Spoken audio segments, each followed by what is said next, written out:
Welcome our YouTube channel GS with आंसू। BPSC TRE class 1 to 5 के लिए model practice set कराया जा रहा है किरण पब्लिकेशन की बुक से, जो कि काफ़ी बेस्ट बुक मानी जाती है, जिसमें आज हम लोग सेट नंबर 4 को लगाने वाले हैं। इससे पहले सेट नंबर 1 से 3 तक ऑलरेडी करा दिया गया है। जो लोग नहीं देखे हैं तो वो लोग प्लेलिस्ट चेक कर सकते हैं। स्टार्ट करने से पहले आप लोगों से एक ही रिक्वेस्ट है, प्लीज़ वीडियो को लाइक और सेशन खत्म होने के बाद किसी भी एक ग्रुप में शेयर जरूर कर दीजिएगा। क्वेश्चन नंबर 1 से 40 तक मैथ और रीजनिंग के क्वेश्चन दिए गए हैं, जिसका पीडीएफ विद सॉल्यूशन टेलीग्राम पर सेंड कर दिया जाएगा। चलिए शुरू करते हैं क्वेश्चन नंबर 41 से। पहला प्रश्न है, मीर कैट किस परिवार से संबंध रखता है? मीर कैट जिस परिवार से संबंध रखता है वह है बिल्ली, option number B. Meerkat नेवले के परिवार से संबंधित है, जो बिल्ली जैसे मांसाहारी जीव की एक शाखा है। इसका निवास स्थान दक्षिण अफ्रीका का कालाहारी रेगिस्तान है। अगला प्रश्न देखते हैं, इंपॉर्टेंट प्रश्न है, सबसे पुराना और अब तक छपने वाला समाचार पत्र बताइए। सबसे पुराना और अब तक का छपने वाला समाचार पत्र हो जाएगा मुंबई समाचार पत्र, ऑप्शन नंबर सी। बॉम्बे समाचार, जो अब मुंबई समाचार पत्र है, भारत का सबसे पुराना और अभी भी विद्यमान समाचार पत्र है। इस अखबार की स्थापना 1822 में हुई थी। अगला प्रश्न है, तिलहन की उच्च पैदावार से कौन सी क्रांति संबंधित है? प्रश्न इंपॉर्टेंट है। तिलहन की उच्च पैदावार से संबंधित क्रांति हो जाएगी पीली क्रांति, ऑप्शन नंबर ए। पीली क्रांति का संबंध सरसों, मूंगफली, तेल, कुसुम, सोयाबीन, सूरजमुखी आदि जैसे तिलहनों के उत्पादन से है। अगला प्रश्न देखते हैं, निम्नलिखित में से कौन सा कथन प्लास्टिक के बारे में सही है? प्लास्टिक के बारे में सही कथन हो जाएगा ऑप्शन नंबर ए। संश्लेषित रेशे की तरह प्लास्टिक भी एक बहुलक है। अगला प्रश्न देखते हैं, मोस्ट इंपॉर्टेंट प्रश्न है, तैराक समुद्र के नीचे जाते हैं और खोज करते हैं, इसे क्या कहते हैं? तैराक समुद्र के नीचे जाते हैं और खोज करते हैं, इसे कहते हैं scuba diving, option number A. Scuba गोताखोरी की एक ऐसी गतिविधि है जिसमें गोताखोर पानी के नीचे जाते हैं तथा जलीय जीवन का पता लगाते हैं। अगला प्रश्न है, आलू क्या है? तो दोस्तों आलू है तना, ऑप्शन नंबर बी। आलू एक रूपांतरित तना है। वह पोटेशियम और विटामिन सी जैसे पोषक तत्वों के मामले में धनी है। अगला प्रश्न देखते हैं, इंपॉर्टेंट प्रश्न है, बोन मैरो डैश बनाता है? तो दोस्तों बोन मैरो बनाता है लाल रक्त कणिकाएं, ऑप्शन नंबर बी। अस्थि मज्जा सभी लाल रक्त कोशिकाओं और प्लेटलेट्स का उत्पादन करता है। बोन मैरो स्टेम सेल से बना होता है। अगला प्रश्न देखते हैं, ग्रेनाइट डैश चट्टानों का उदाहरण है? तो दोस्तों ग्रेनाइट उदाहरण है आग्नेय चट्टान का, ऑप्शन नंबर डी। ग्रेनाइट आग्नेय सेल का उदाहरण है। मैग्मा या लावा के ठंडा होने और जमने से आग्नेय चट्टानें बनती है।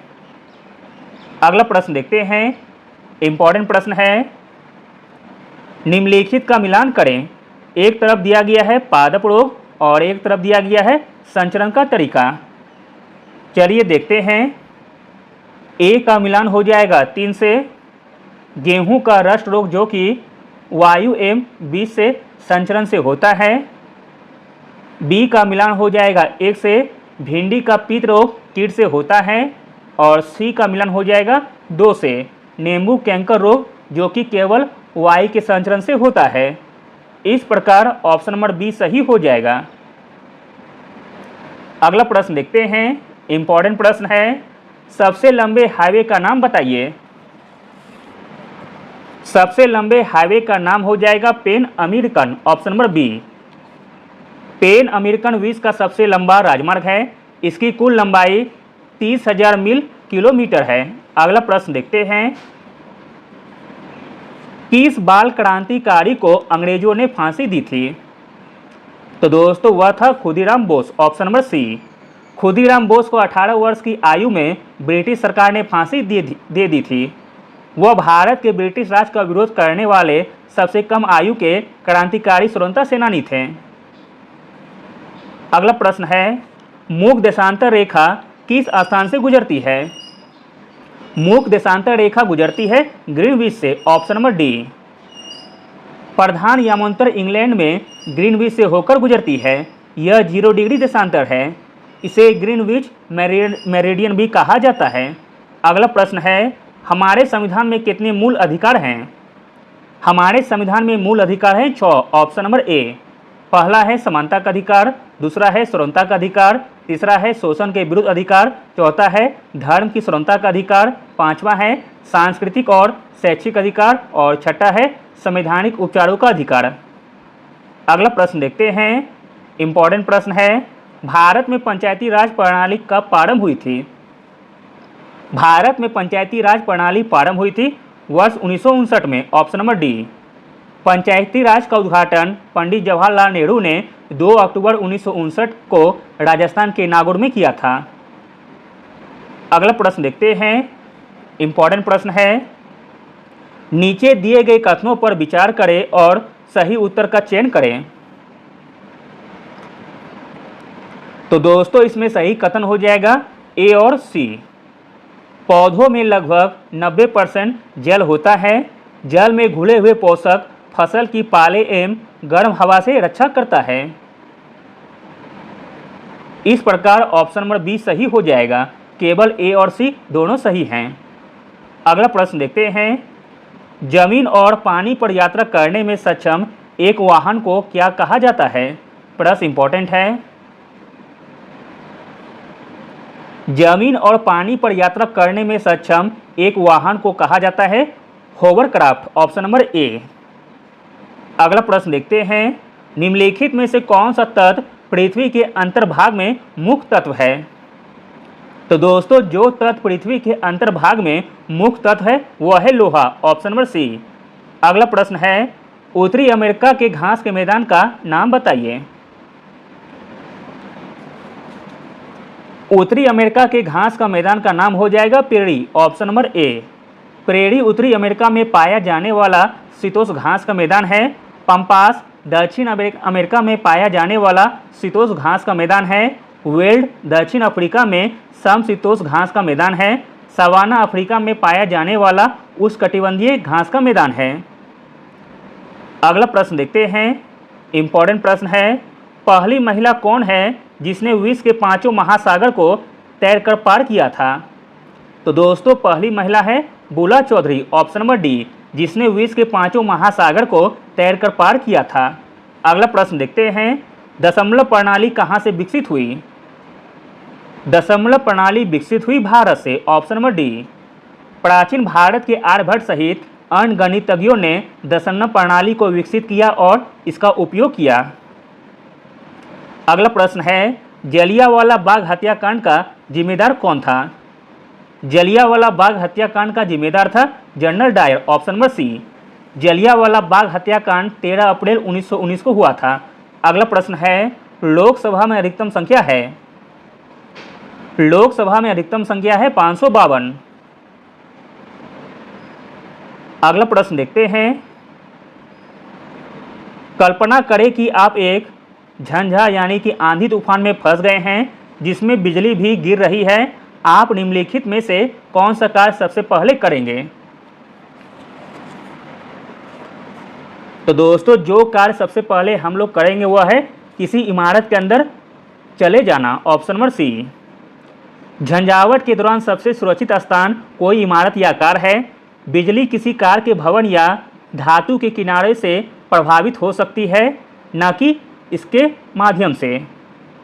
अगला प्रश्न देखते हैं, इंपॉर्टेंट प्रश्न है, चींटी को अपना रास्ता कैसे पता होता है? चींटी को अपना रास्ता पता होता है दोस्तों की गंध से, ऑप्शन नंबर बी। अगला प्रश्न देखते हैं, इंपॉर्टेंट प्रश्न है, काजीरंगा राष्ट्रीय उद्यान किस राज्य में है? तो दोस्तों काजीरंगा राष्ट्रीय उद्यान है असम में, जो कि एक सींग वाला गेंडा के लिए प्रसिद्ध है। अगला प्रश्न है, बाघ अपना क्षेत्र कैसे निर्धारित करते हैं? बाघ अपना क्षेत्र निर्धारित करते हैं अपने मूत्र की गंध छोड़कर, ऑप्शन नंबर डी। अगला प्रश्न देखते हैं, मुंह में जीभ का क्या कार्य है? मुंह में जीभ का कार्य है भोजन का स्वाद बताना। अगला प्रश्न है, मशीन कार्य को बना देती है। तो दोस्तों मशीन कार्य को बना देती है आसान, तेज और सुविधाजनक। इस प्रकार ऑप्शन नंबर डी सही हो जाएगा उपयुक्त सभी। अगला प्रश्न है, डिब्बा के ढक्कन को चम्मच से खोलते हैं तो यह डिब्बा के ढक्कन को चम्मच से खोलते हैं तो यह उत्तोलक है। Option number B. डिब्बा के ढक्कन को चम्मच से खोलते हैं तो यह एक प्रथम श्रेणी का उत्तोलक है। चाकू, कुल्हाड़ी, छेनी, पच्चर के उदाहरण हैं। घरों में काम आने वाली सीढ़ी नव समतल का उदाहरण है। अगला प्रश्न देखते हैं, निम्नलिखित में से कौन सा प्रजनन का तरीका नहीं है। प्रजनन का तरीका नहीं है साटा बांधना। Option number C. अगला प्रश्न देखते हैं, निम्नलिखित में से कौन सा जंतु बच्चे को जन्म नहीं देता है। जो जंतु बच्चे को जन्म नहीं देता है वह है तितली। Option number C. तितली बच्चे को जन्म नहीं देती है, तितली अंडे देती है। चूहा, चमगादड़ एवं हिरण स्तनधारी प्राणी हैं, अंततः यह सभी बच्चे को जन्म देती है। अगला प्रश्न है, कौन सा लक्षण जंतुओं में नहीं पाया जाता है। जो लक्षण जंतुओं में नहीं पाया जाता है वह है प्रकाश संश्लेषण। Option number B. प्रकाश संश्लेषण पेड़ पौधों के भोजन बनाने की प्रक्रिया है, इसलिए यह जंतुओं में नहीं पाया जाता है। अगला प्रश्न देखते हैं, निम्नलिखित आहार नली के भाग हैं, कूट की सहायता से सही उत्तर का चयन करें। तो दोस्तों इसमें आहार नली का भाग हो जाएगा लाल ग्रंथि और क्षुद्रांत। Option number D. इस प्रकार ऑप्शन नंबर डी सही हो जाएगा, ए और डी। अगला प्रश्न है, अनाज की क्षति को कम करने के लिए निम्नलिखित में से कौन उपयुक्त है। अनाज की क्षति को कम करने के लिए उपयुक्त है हवा रहित डिब्बा। Option number C. अनाज की क्षति को कम करने के लिए हवा रहित डिब्बा उपयुक्त है। अनाज वाले डिब्बे में नमी रहने से यह खराब हो जाती है। अनाज भंडारण हेतु 14% से अधिक नमी नहीं होनी चाहिए। अगला प्रश्न देखते हैं, इंपॉर्टेंट प्रश्न है, निम्नलिखित में से कौन बीज प्रकीर्णन का साधन नहीं है। बीज प्रकीर्णन का साधन नहीं है वह है छिड़काव। Option number B. अगला प्रश्न देखते हैं, इंपॉर्टेंट प्रश्न है, हम गर्म चाय को फूंक कर ठंडा करते हैं क्योंकि हम गर्म चाय को फूंक कर ठंडा करते हैं क्योंकि ज़्यादा हवा जाती है। Option number C. अगला प्रश्न देखते हैं, डैश एक पौधा है जिसकी पत्तियां रंग बिरंगी होती है और जिसका इस्तेमाल किसानों द्वारा यह जानने के लिए किया जाता है कि खेत की जमीन गीली है या सूखी। तो दोस्तों वह पौधा है क्रोटेन। ऑप्शन नंबर सी। क्रोटेन में अनेक रंगों की पत्तियां होती हैं और अक्सर इसका उपयोग लैंडस्केपिंग और सौंदर्यीकरण के उद्देश्यों के लिए किया जाता है। पत्तियां अणुओं द्वारा रंगी जाती है जिन्हें पिगमेंट कहा जाता है। मिट्टी के सूख जाने पर यह पौधे संकेत देते हैं। अगला प्रश्न है, बीज अंकुरण हेतु क्या चाहिए। बीज अंकुरण हेतु चाहिए हवा, ताप और पानी। अगला प्रश्न है, जब हम पानी पीते हैं उसका अधिकतम भाग डैश है। जब हम पानी पीते हैं उसका अधिकतम भाग है पाचन के काम आता है। Option number B. अगला प्रश्न देखते हैं, हरी पत्तियों वाली सब्जियों में क्या भरपूर मात्रा में पाया जाता है। हरी पत्तियों वाली सब्जियों में भरपूर मात्रा में पाया जाता है विटामिन। Option number D. अगला प्रश्न देखते हैं, सुनीता विलियम्स ने अंतरिक्ष की कुछ बातें बताई, निम्नलिखित में से सही कथन का चयन करें। पहला कथन दिया गया है, एक जगह टिक कर नहीं रह सकते हैं, जो कि बिल्कुल सही कथन है। पानी भी एक जगह टिका नहीं रहता, यह भी कथन बिल्कुल सही दिया गया है। अगला कथन है, बाल हमेशा गिरे रहते हैं, जो कि कथन गलत दिया गया है। बाल हमेशा सीधे खड़े रहते हैं। अगला कथन है, कागज भी अपनी जगह स्थिर नहीं रहता है, यह भी कथन सही दिया गया है। इस प्रकार ऑप्शन नंबर डी सही हो जाएगा, ए, बी और डी सही हैं। अगला प्रश्न है, एक वस्तु किसी सरल रेखा पर समरूप चाल से चल रही है, इस पर हमें बल आरोपित करने की आवश्यकता नहीं होती है। एक वस्तु किसी सरल रेखा पर समरूप चाल से चल रही है, इस पर हमें बल आरोपित करने की आवश्यकता नहीं होती है, क्योंकि समरूप वेग से गतिशील रखने के लिए। Option number D. अगला प्रश्न देखते हैं, स्थानीय सरकार किसे कहा जाता है? प्रश्न इंपॉर्टेंट है।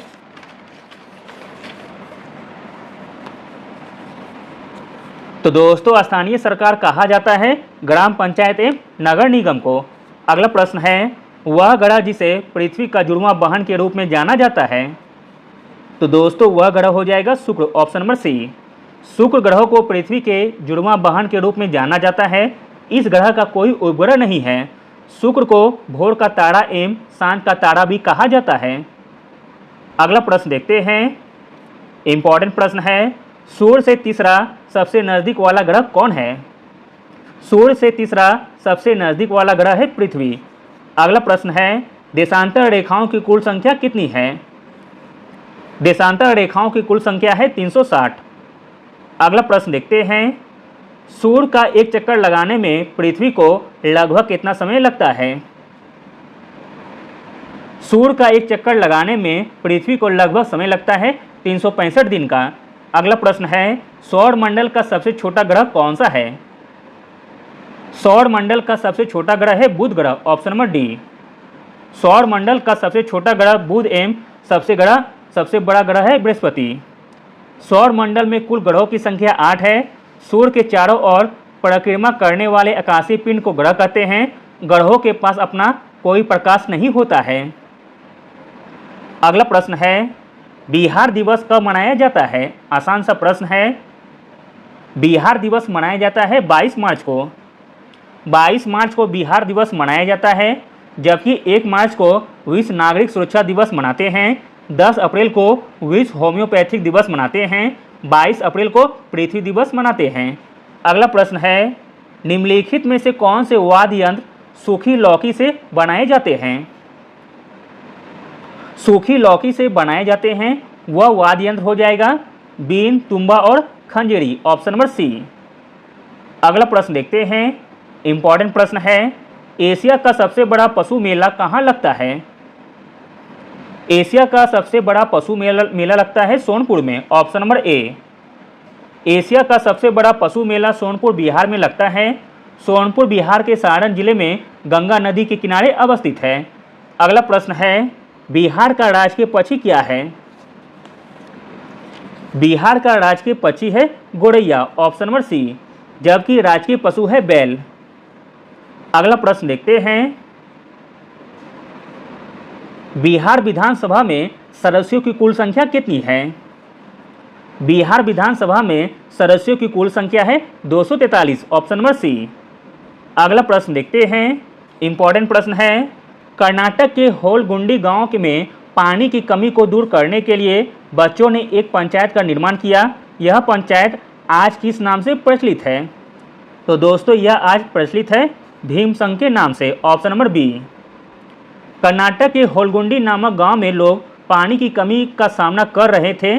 बारिश नहीं होने से कुएं सूख गए थे। लोग गांव से निकलकर अलग अलग जगहों पर जा रहे थे। पंचायत ने पानी की कमी को दूर करने के लिए बच्चों की पंचायत भीमसंग से मिलने का फैसला किया। बच्चों ने एक पहाड़ी की चोटी पर बने कुएं की सफाई की और दरारों की मरम्मत भी की। उन्होंने कुएं के पास पेड़ पौधे लगाए। जब पहली बारिश हुई तो कुआं पानी से भर गया। अगला प्रश्न देखते हैं, इंपॉर्टेंट प्रश्न है, बिहार में प्रमंडलों की संख्या कितनी है? बिहार में प्रमंडलों की संख्या है 9। Option number C. जबकि बिहार में 38 जिले हैं, 101 अनुमंडल हैं, 534 प्रखंड हैं, 8,471 पंचायत और 95,103 गांव हैं। अगला प्रश्न है, बिहार की पहली महिला मुख्यमंत्री कौन थी? आंसर है ऑप्शन नंबर सी, राबड़ी देवी। अगला प्रश्न देखते हैं, इंपॉर्टेंट प्रश्न है, विश्व का प्रथम आवासीय विश्वविद्यालय कौन था? विश्व का प्रथम आवासीय विश्वविद्यालय था नालंदा विश्वविद्यालय। ऑप्शन नंबर ए। विश्व का प्रथम आवासीय विश्वविद्यालय नालंदा विश्वविद्यालय था। इसे गुप्त वंश के शासक कुमारगुप्त प्रथम के द्वारा 5वीं शताब्दी में बनवाया गया था। अगला प्रश्न देखते हैं, भगवान महावीर की जन्मस्थली बिहार राज्य के किस जिले में अवस्थित है? आंसर है ऑप्शन नंबर सी, वैशाली में। अगला प्रश्न है, विश्व का सबसे ऊंचा और बड़ा बौद्ध स्तूप कहाँ अवस्थित है? प्रश्न इंपॉर्टेंट है। विश्व का सबसे ऊंचा तथा बड़ा बौद्ध स्तूप अवस्थित है केसरिया में। Option number D. विश्व का सबसे ऊंचा तथा बड़ा बौद्ध स्तूप केसरिया, पूर्वी चंपारण, मोतिहारी में स्थित है। अगला प्रश्न देखते हैं, भारत में एक जगह ऐसा है जहां कुछ विशेष महीनों में फूल ही फूल होते हैं। यह जगह फूलों की घाटी कहलाती है। वह कौन सा राज्य है जहां यह जगह अवस्थित है? तो दोस्तों वह राज्य है उत्तराखंड। Option number B. फूलों की घाटी उत्तराखंड राज्य के चमोली जिला में स्थित है। अगला प्रश्न देखते हैं, जिस प्रदेश पर केंद्र सरकार का सीधा शासन एवं नियंत्रण होता है उसे कहते हैं? तो दोस्तों उसे कहते हैं केंद्र शासित प्रदेश। ऑप्शन नंबर ए। अगला प्रश्न है, इलायची की पहाड़ियाँ कहाँ स्थित है? इलायची की पहाड़ियाँ स्थित है केरल में। Option number C. अगला प्रश्न देखते हैं, इंपॉर्टेंट प्रश्न है, पंडित भीमसेन जोशी प्रसिद्ध डैश थे? पंडित भीमसेन जोशी प्रसिद्ध हिंदुस्तानी गायक थे। Option number C. अगला प्रश्न देखते हैं, नीचे दो कथन दिए गए हैं, दिए हुए विकल्पों में से सही उत्तर का चयन करें। कथन एक दिया गया है, लेखा भेड़ बकरियों को रखने के लिए बनी जगह को कहते हैं। कथन दो दिया गया है, लेखा की दीवारें पत्थरों और चट्टानों को एक दूसरे पर रखकर बनाते हैं। तो दोस्तों इसका राइट आंसर हो जाएगा ऑप्शन नंबर ए। कथन एक और कथन दो दोनों सही हैं। अगला प्रश्न है, विद्युत धारा की तीक्ष्णता को मापने के लिए एक उपकरण है। विद्युत धारा की तीक्ष्णता को मापने के लिए एक उपकरण है गैल्वेनोमीटर। Option number C. अगला प्रश्न है, अपच के इलाज के लिए किस प्रकार की दवा का उपयोग किया जाता है? आंसर है ऑप्शन नंबर सी, एंटासिड का। अगला प्रश्न देखते हैं, फायरमैन आग बुझाने वाला का कार्य है। फायरमैन आग बुझाने वाला का कार्य है वायु का प्रभाव काटना और ईंधन का ताप कम करना। इस प्रकार ऑप्शन नंबर डी सही हो जाएगा। ए और बी दोनों सही हैं। अगला प्रश्न देखते हैं, हमारे सौरमंडल में किस ग्रह की परिभ्रमण गति सबसे अधिक है? हमारे सौरमंडल में जिस ग्रह की परिभ्रमण गति सबसे अधिक है वह है बृहस्पति। अगला प्रश्न देखते हैं, कौन सा देश सुदूर पूर्व में भारत के साथ सबसे लंबी अंतर्राष्ट्रीय सीमा बनाता है? तो दोस्तों वह देश है Myanmar. Option number B. Myanmar सुदूर पूर्व में भारत के साथ सबसे लंबी अंतर्राष्ट्रीय सीमा बनाता है। अगला प्रश्न देखते हैं, इलेक्ट्रॉनिक प्रारूप में पुस्तकों को कहा जाता है? इलेक्ट्रॉनिक प्रारूप में पुस्तकों को कहा जाता है ई किताबें। Option number B. अगला प्रश्न देखते हैं, निम्नलिखित में से वनों के बारे में क्या सही है? वनों के बारे में जो सही है वह है ऑप्शन नंबर डी। वन क्षेत्रों में वास करने वाले समुदाय के जीवन का आधार प्रदान करते हैं। अगला प्रश्न देखते हैं, कौन सा देश भारत के साथ सबसे छोटी भूमि सीमा साझा करता है? तो दोस्तों वह देश है भूटान। अगला प्रश्न है, भगवान बुद्ध ने अपना पहला उपदेश कहाँ दिया था? भगवान बुद्ध ने अपना पहला उपदेश दिया था सारनाथ में। अगला प्रश्न देखते हैं, इंपॉर्टेंट प्रश्न है, निम्नलिखित में से कौन सा कथन गलत है? तो दोस्तों इसमें गलत कथन हो जाएगा ऑप्शन नंबर सी। सबकी तरह जो बच्चे बोल नहीं सकते हैं उन्हें सरकारी विद्यालय में दाखिला नहीं दिया जा सकता है, जो कि कथन गलत दिया गया है। दाखिला दिया जा सकता है। अगला प्रश्न देखते हैं, इंपॉर्टेंट प्रश्न है, किसे कोची का जुड़वां शहर कहा जाता है? कोची का जुड़वां शहर कहा जाता है एर्नाकुलम को। अगला प्रश्न है, गोंड आदिवासियों का लोकप्रिय नृत्य है? गोंड आदिवासियों का लोकप्रिय नृत्य है कर्मा। ऑप्शन नंबर ए। अगला प्रश्न देखते हैं, भारत के नियंत्रक एवं महालेखा परीक्षक की नियुक्ति कौन करता है? आंसर है ऑप्शन नंबर सी, भारत के राष्ट्रपति। अगला प्रश्न देखते हैं, मरुस्तरीय पौधे रात में प्रकाश संश्लेषण के लिए कार्बन डाइऑक्साइड क्यों ग्रहण करते हैं? मरुस्थलीय पौधे रात में प्रकाश संश्लेषण के लिए कार्बन डाइऑक्साइड ग्रहण करते हैं क्योंकि पानी के नुकसान को रोकने के लिए। ऑप्शन नंबर ए। अगला प्रश्न है, एनोमीटर उपकरण का उपयोग डैश मापने के लिए किया जाता है? एनीमोमीटर उपकरण का उपयोग किया जाता है हवा की गति मापने के लिए। अगला और अंतिम प्रश्न देखते हैं, भारत श्रमिक पश्चिमी देशों के श्रमिकों की तुलना में क्यों कम कुशल हैं? भारत श्रमिक पश्चिमी देशों के श्रमिकों की तुलना में कम कुशल हैं क्योंकि उच्च स्तर की निरक्षरता पाई जाती है। Thank you.